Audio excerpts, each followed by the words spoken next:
Hello, in this short YouTube video I want to show you how to calculate the stock price performance in Python. We will grab stock data time series and calculate the performance, the correlation and the performance compared to a benchmark. This is for information purpose only and is not intended to be financial investment or other advice. First, we download financial information. We download the stock prices of Google, Apple, Microsoft and Bitcoin for the last 2 years.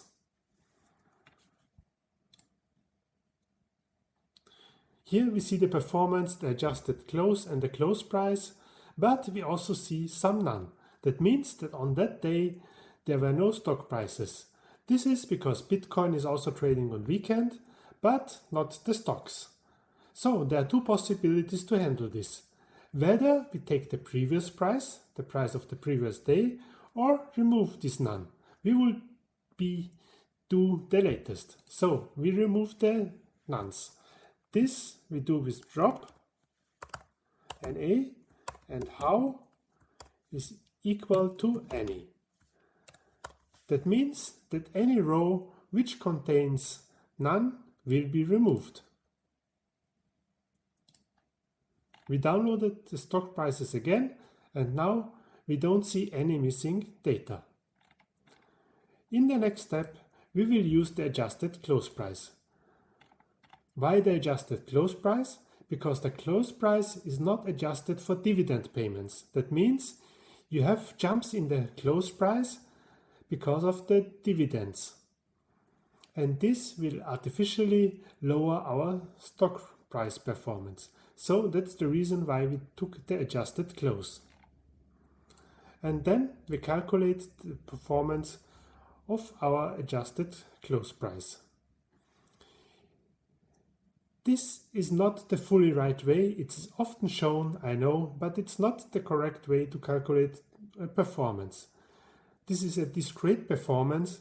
This means that this is the performance between two time steps. And this is not how it should be, because we view a long time history. And for that, the log performance should be taken, the continuous performance. Here we have to use NumPy and we use the log 1 plus the stock data percentage change. This will calculate our log performance. Let's do it. And now we see here the log performance.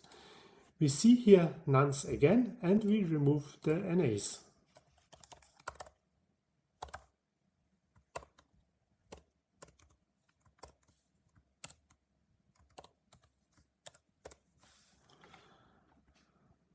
We do it like before, we drop NA with any row.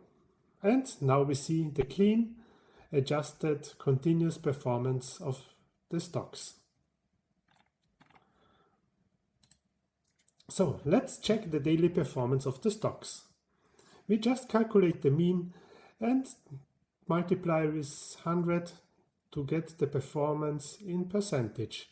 This is a near round of the daily performance, and we see that Bitcoin had around 0.17% per day, and for example Apple with 0.07% per day. And now we calculate the standard deviation of the stocks as a proxy for risk management.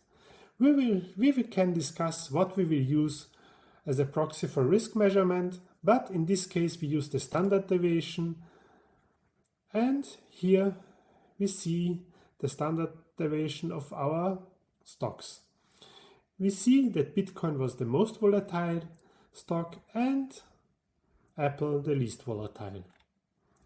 What's also important for calculating the performance is the risk-free rate. The risk-free rate where we can park our money. We assume a risk-free rate of 4%, and if we want to calculate, we assume the risk-free rate 4% per 252 trading days. This is round about the daily risk-free rate. And now we can calculate a Sharpe ratio. The Sharpe ratio is a risk-adjusted performance of a stock. So here the Sharpe ratio is the daily performance of a stock minus the daily performance of our risk-free rate divided by the standard deviation of our stocks. This is roundabout a proxy for risk adjusting performance, and here we see that Microsoft was the best and Apple again the worst stock compared to this risk adjusted measurement. Then we calculate our correlation matrix. And here we see that Bitcoin has the least correlation to other stocks. The stocks itself are highly correlated. As you can see, Google to Apple or Microsoft to Apple or Google to Microsoft, but correlated the stocks with Bitcoin has a low correlation. We can also create a correlation heat map. Here we see the correlations as a heat map, and we see with dark blue stocks with lower correlation, and we see that Google has the least correlation to Bitcoin, and the highest correlation is with Google and Microsoft with 0.68. How it is done? We create a plot and take our correlation matrix and set as our color map the turbo, and then we set our x-axis and y-axis our tickers, and here we add to each field the correlation value with the color white and name this all correlation matrix. You can check the code in the Jupyter notebook, which I will provide you on GitHub. And now we add a benchmark. We add the S&P 500 index as a benchmark. And here we calculated the log performance of our S&P 500 benchmark, and we also have to adjust it or to remove the NAs, and we add drop NA with how equals any. And now we also remove the NAs or not. Sorry, I forgot the apostrophe. And now we get the log changes, the continuous performance of a daily stock price without NAs.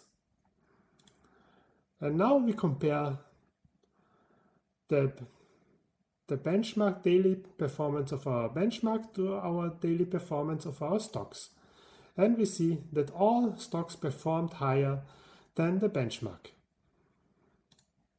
The next one, we compare the standard deviation of our stocks and the benchmark. And here we see that Bitcoin had a much higher standard deviation than, for example, Apple, compared to the benchmark. So how can we calculate a benchmark performance compared to the benchmark? This is done with the beta. Here we take the covariance between the stocks and the benchmark divided by the variance of the benchmark. Here we add the stock data performance of our benchmark to our existing stock data performances. And at the end, we get all betas from our stocks. And here we see that Bitcoin has a quite low beta. Why is this the case? That Bitcoin had a much higher performance than the benchmark, and also a higher standard deviation or volatility than our benchmark, but compared to the performance to our benchmark, it has a little bit higher risk than the benchmark. In this case, for example, we could buy the benchmark and leverage it.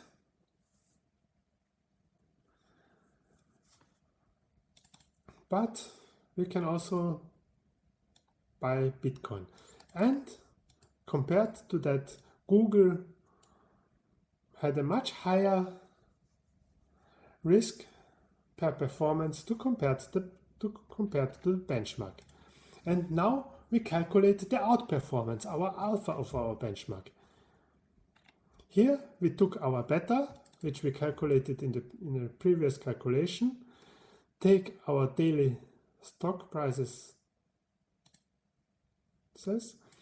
the changes of our daily stock prices, and multiply the beta with the change, with the performance of the benchmark.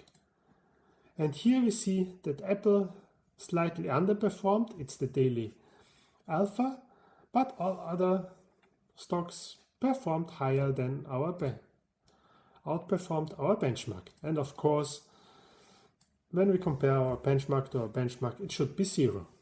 That's a good check anyway. In practical, we don't have only one stocks, so we also try to create a portfolio. And in this case, we create a portfolio of 50% Apple and 50% Bitcoin. Let's compare the performance of our portfolio to the others. And now we also calculate the beta. Was our portfolio much riskier than our benchmark? And we see yes, but it had the lowest risk, it had the lowest performance per unit of risk than one single stock or Bitcoin. Well, I mean, Bitcoin had a lower performance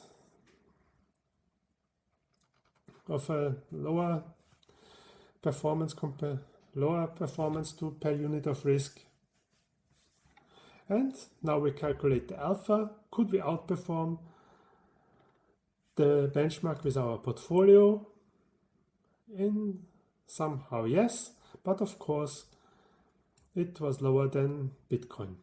But it was higher than the other two stocks, although Apple underperformed the benchmark. You can find this code in GitHub as a YouTube notebook, and thank you for listening and subscribe. Thank you.